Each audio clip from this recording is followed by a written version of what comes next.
آئیے پاکی کے طہارت کے کیا اقسام ہیں، صفائی کے کیا اقسام ہیں؟ تو صفائی طہارت پاکی کی دو قسمیں ہیں۔ پہلی قسم ظاہری اور دوسری قسم اندرونی۔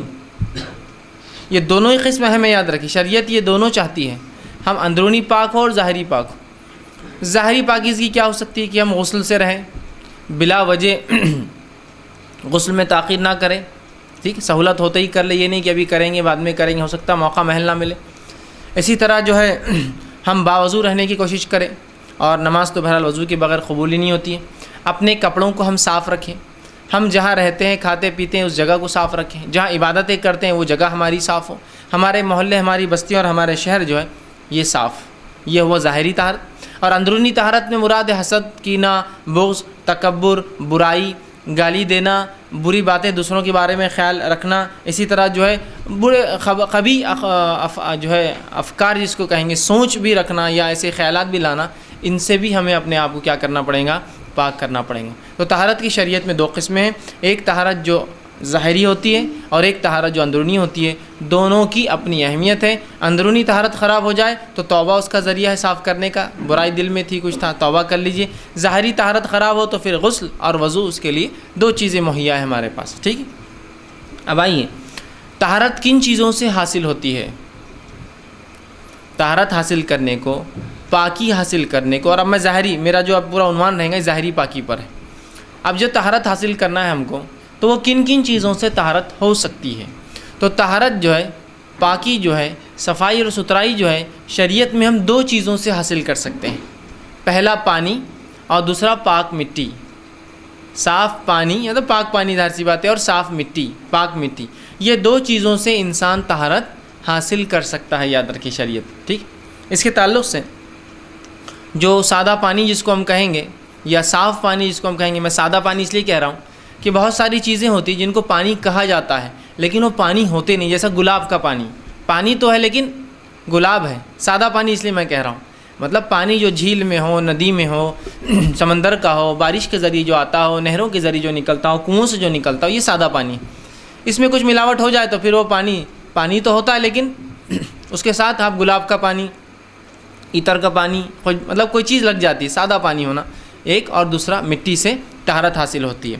پانی کے تعلق سے اللہ رب العزت اپنی قرآن میں فرماتا ہے اور کہتا ہے وَأَنزَلْنَا مِنَ السَّمَاءِ مَاءً طَهُورًا، سورہ فرقان سورہ نمبر 25 آیت نمبر 48 میں فرمایا کہ ہم نے آسمان سے پانی کو اتارا جو پاک ہوتا ہے۔ اب آسمان سے اترا ہوا پانی جھیل، ندی، نالے جس کو کہیں گے، کنویں اور نہریں اور جھیلوں میں اور سمندر، بہرحال ان تمام جگہ آپ کو مل سکتا ہے۔ اس پانی سے چونکہ یہ پاک ہے، یہ ہمیں طہارت دے سکتا ہے، یہ ہمیں پاک کر سکتا ہے، یاد رکھیے، ٹھیک۔ تو پہلی چیز پانی ہے جس سے ہم طہارت حاصل کر سکتے ہیں۔ اسی طرح نبی اکرم صلی اللہ علیہ وسلم فرماتے ہیں، اور بحقی کی جو ہے روایت آپ نے فرمایا پانی پاک کرنے والا ہے، الا یہ کہ اس میں اس کا بو، ذائقہ اور رنگ کسی بری چیز کی وجہ سے بدل جائے۔ پانی پاک ہے، پاک کرنے والا ہے، سوائے اس کے کہ اس کا رنگ، بو، اور آگے فرماتے ہیں اس کی بو، ذائقہ یا رنگ کسی چیز کے ملاوٹ سے، گندی چیز کے ملاوٹ سے بدل جائے تو تب اس سے وضو یا طہارت حاصل نہیں ہوں گی۔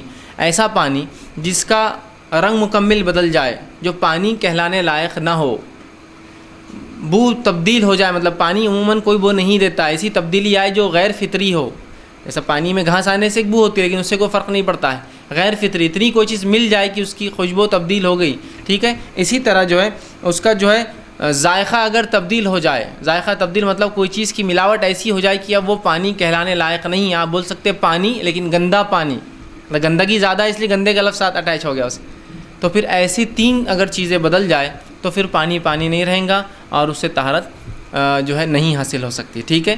لیکن کیا ہے، رنگ، بو۔ اور ایک بات یاد رکھ لیجیے، پانی کو جو ہے جس کی تعداد مقدار بڑی ہو اس کو کوئی گندگی ناپاک نہیں کر سکتی، یہ بات بھی یاد رکھیے، ٹھیک ہے۔ انشاءاللہ تفصیلات آگے آئیں گی۔ جیسا کہ آپ ایک جھیل کے کنارے گئے، جس جھیل میں بھینسیں بھی نہا رہی ہے، انسان بھی نہ رہے، کتے بلی بھی اس میں ہیں، اور لاشیں بھی پڑی ہیں چڑیاؤں کی، کتے بلیوں کی غلاظت بھی دکھ رہی ہے، لیکن چونکہ وہ جھیل ہے، اس میں پانی کی تعداد بہت زیادہ ہے، جس کے بنیاد پر وہ پانی خراب نہیں کہلائیں گا۔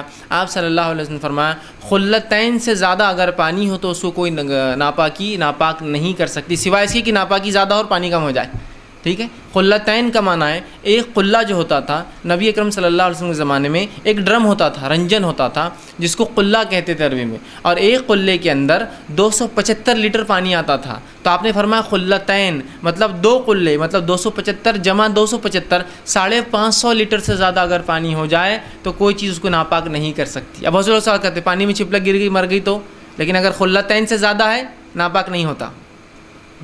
550 لیٹر سے زیادہ ہے پانی ناپاک نہیں, اس لیے کہ یہ پانی کی وہ کوانٹٹی ہے 550 لیٹرز جس کے اندر کوئی چھوٹی موٹی چیز اشیاء گر جائے تو اس سے پورا پانی خراب نہیں ہوتا, چونکہ وہ ڈائلیوٹ ہو جاتی ہے وہ چیز.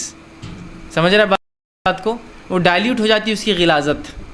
ٹھیک ہے, تو بہرحال قلتین سے زیادہ پانی ہو تو آپ جیسا جھیل کے کنارے آپ اب بھینسے تو آپ بولتے نہیں بھائی اس میں تو بھینسے میں وضو نہیں کر سکتا. اب جھیل میں تو میں سمجھتا ہوں قلہ تو کوئی بات ہی نہیں ہے, اتنا زیادہ پانی ہوتا ہے کہ مطلب جس کو کہیں گے thousands and millions of litre ہوتا ہے. تو وہاں کیا آپ ناپاکی کا مسئلہ. ہاں ظاہری جو ہے اس کو ہٹا دیجئے, تو اس کے آگے والے حصے میں آپ اپنا وضو کیجئے, جا کر غسل کی ضرورت ہے غسل کیجئے. ٹھیک ہے, تو پانی جو ہے پاک کرنے والا ہے سوائے اس کے کہ اس کی بو رنگ اور جو ہے اس کا ذائقہ کوئی چیز بدل دے. ٹھیک, مطلب اب قلتین پانی ہے اور اتنی ہی کوانٹٹی میں غلاظت مل گئی جس سے اس کے رنگ بو بدل گیا تو پھر ضرورت نہیں اس کو استعمال کی. ہوتا ہے نا کبھی ایسا بھی.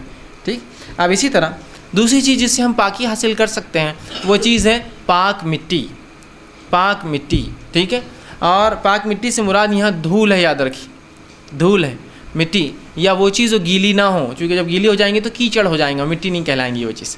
ٹھیک ہے, پاک مٹی کا قصد کرو. اور اللہ رب العزت نے اس تعلق سے نبی اکرم صلی اللہ علیہ وسلم فرماتے ہیں, مسند احمد کی روایت, زمین میرے لیے سجدہ گاہ اور پاک کرنے والی بنائی گئی ہے.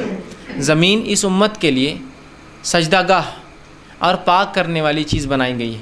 اور اس بات کے تعلق سے رسول اللہ نے ایک دوسری روایت میں فرمایا کہ 2 چیزیں ایسی جو مجھے دی گئی یا اس امت کو دی گئی جو پچھلی امتوں میں نہیں تھی.